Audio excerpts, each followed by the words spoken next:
Michael Bloomberg had his debut on the debate stage Wednesday night, and things didn't go as well as he had hoped. Listen, this was a disaster for Bloomberg. Bloomberg went in as the Titanic, billion-dollar machine Titanic. Titanic meet iceberg Elizabeth Warren. She took him to task in a way that I've never seen in a debate.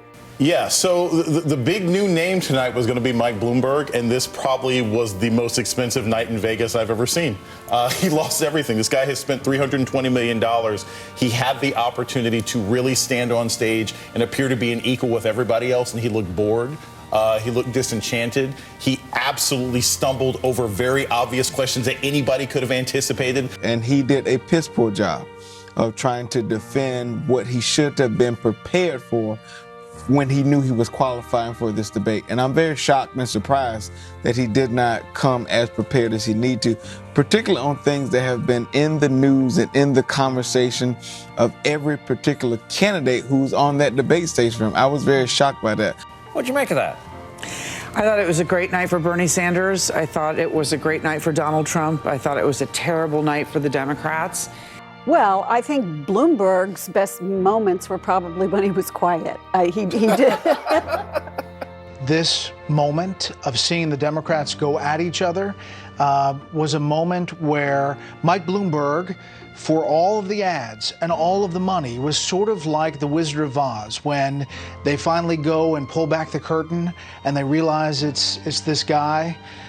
He's not the guy in the ads. Here he is backstage after his embarrassing performance. Elizabeth Warren surprised everyone by hitting a home run within the first minute or so of the debate. So I'd like to talk about who we're running against. A billionaire who calls women fat broads and horse-faced lesbians. And no, I'm not talking about Donald Trump. I'm talking about Mayor Bloomberg. Democrats are not going to win if we have a nominee who has a history of hiding his tax returns, of harassing women, and of supporting racist policies like redlining and stop and frisk. Flawless victory.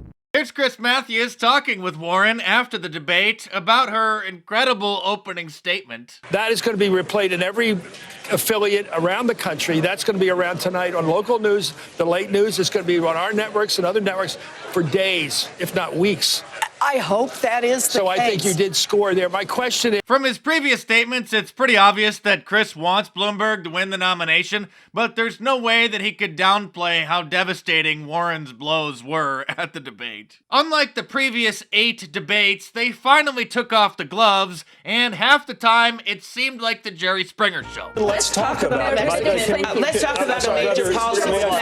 Next question, my answer. Hello. Thank you. Senator Warren and Mayor Bloomberg, this question is for you. I want to talk about, and maybe this is appropriate here. And at one point, Pete Buttigieg did his Beto O'Rourke impression. A los sonidores hay que decir que este país es tu país también.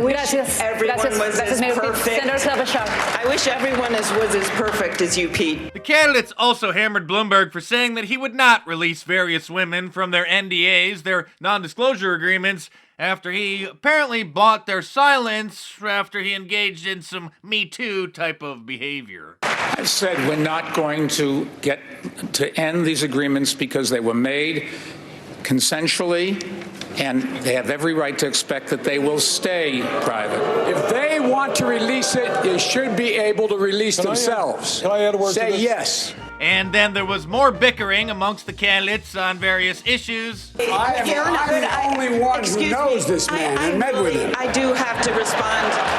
Come on, man. This is really, you have just... In all fairness, after being humiliated for an hour and a half, Bloomberg did get in a good zinger against Breadline Bernie. The best-known socialist in the country happens to be a millionaire with 3 houses. What'd I miss here?